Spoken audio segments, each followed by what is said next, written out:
Lewis Hamilton described his struggle and accident with Max Verstappen late in the Hungarian Grand Prix as hair-raising, but referred to it as a racing event. However, Verstappen wasn't really on one line with the rest of the drivers and has gone berserk on his haters and Hamilton for allegedly moving under braking. Hamilton and Verstappen collided again in their F1 careers, this time during the latter stages of the Budapest race. It was an instant throwback to the heavy-fought 2021 season. Verstappen was making his way back to the third spot he had held in the first stint when he was forced to give a position back to second-place finisher Lando Norris for leaving the track and gaining an advantage at the race's opening corner. The world champion had just overhauled Ferrari's Charles Leclerc with a late race tyre life advantage from stopping later in the two-stop battle for the lead when he came up against Hamilton again, having been held off with a similar push in the middle stint. Verstappen, who had gone off the track the previous lap when Hamilton put up a strong fight at turn 2, attacked at turn 1 from a long way back with 8 laps to go. He locked up both front wheels, and as Hamilton approached to attempt to reach the corner despite the Red Bull push, Verstappen slid straight on and crashed into Hamilton's right front wheel. He went up in the air and off in the runoff, rejoining down in 5th, where he finished behind Leclerc, while Hamilton finished 3rd without incident. Ultimately, we didn't have the pace of the McLarens, or did we have the pace of the Red Bulls? Hamilton said after the race. But we were just able to hold on at the beginning of the race. It was very tough to hold on and make those tyres last. And obviously the close battle we had at the end was a bit hair-raising, but that's motor racing. I'm really happy and grateful for the points. Big thank you for the team. When asked at Parc Ferme if he thought the duel had been nerve-wracking by former Mercedes teammate, turned TV pundit Nico Rosberg, Hamilton responded, "It's not nerve-wracking. I think it when you see the pace at which they closed the gap in certain corners, you just laugh to yourself because it's not something that I can do. Particularly, the last sector, they were very strong. Same as the McLarens. I mean, I saw him coming from a long way back and he was able to brake a lot later than me. But he sent it up the inside, I stayed still, and he clipped the wheel and went over. So, I think a racing incident. But, yeah. Verstappen and Hamilton had to meet with officials at 5:50 p.m. local time in Hungary to see whether a penalty was required, for either this race or a grid penalty for the next one. Luckily for them, they both have avoided a punishment after the FIA determined that no driver was primarily to blame. However, the stewards concluded that Hamilton could have done more to avoid the crash. The incident launched Verstappen's RB20 into the air, and he bounced onto the runoff area before recovering and returning to the track. Hamilton finished 3rd, while his Dutch rival came in 5th due to the accident. While Hamilton thought it was merely a racing incident, Verstappen saw it differently and believed that Hamilton had illegally moved under braking, something he was heavily criticised for at the Austrian Grand Prix.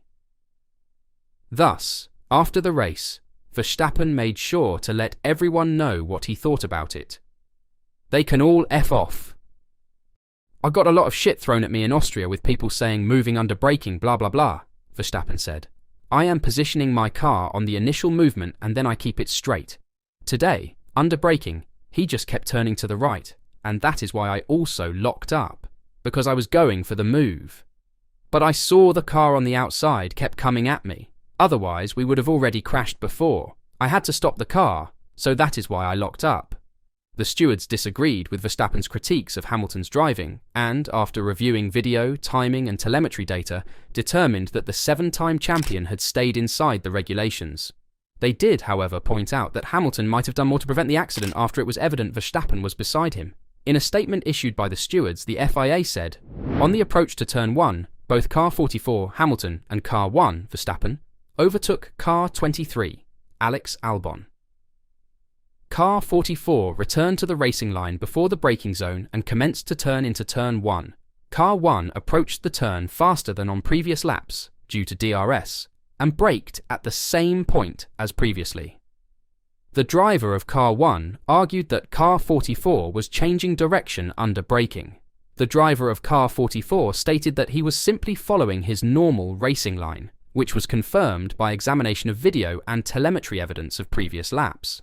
It was clear that Car 1 locked up both front wheels on the approach to Turn 1 prior to any impact occurring, but missing the normal cornering line for a typical overtaking manoeuvre. The driver of Car 44 stated that this was a racing incident, whilst the driver of Car 1 argued that this was a case of changing direction under braking. The stewards do not consider this to be a typical case of changing direction under braking, although it is our determination that the driver of Car 44 could have done more to avoid the collision. Accordingly, we determined that no driver was predominantly to blame and decide to take no further action. This, however, was not good enough according to Verstappen. However, the FIA have closed it, and it looks like Verstappen will have to take his loss on this one. Next to publicly shaming Hamilton and the FIA over the radio during the race, the Dutch driver also took his time to clarify his criticism of Red Bull's strategy, claiming that leaving him exposed to the undercut at each pit stop, losing a position to Hamilton in the first and then to Leclerc in the second, meant he was always on the back foot and fighting to pass. "We didn't have the pace to fight McLaren today, but then I think we could have still had a P3, Verstappen said. "The wrong strategy calls put me on the back foot where I constantly had to fight people trying to overtake, and it didn't work today. The track is really hot, and as soon as you get close to cars, the tyres overheat, and basically all of the advantage that you have with the tyres is not working anymore." Max Verstappen's growing radio exchanges and harsh post-race comments at the Hungarian Grand Prix reveal fissures in his relationship with Red Bull, as an apparently uncomplicated 2024 Formula One championship charge turns unexpectedly contentious. Verstappen's message that his detractors can all F off seemed unavoidable in the aftermath of an increasingly tense and dramatic fight for the World Championship, but his team also found itself on the firing line for the second time in 3 events. After his contentious Austrian Grand Prix battle with Lando Norris a few weeks ago, Verstappen let rip again in Hungary on Sunday after a race in which his typically blunt back and forth with his race engineer Giampiero Lambiase seemed to reach new heights. And this was more than simply the normal frustration of a tenacious world champion trying to deal with a race win slipping away. It conveyed a broader sense of displeasure. Warning shots? This is more like repeated rounds of friendly fire. Verstappen has made it clear this year that he is frustrated with Red Bull's car development, whether it's feeling like he hasn't been heard about ride quality concerns or being susceptible as competing teams upgrade their cars quicker. Verstappen seldom takes loses well, but this one was especially nasty. That's precisely because it was about more than one difficult weekend.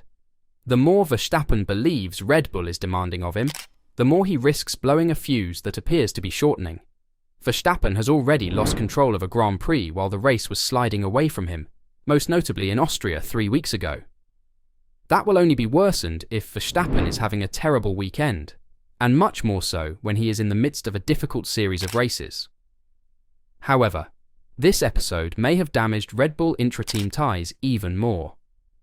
What do you think?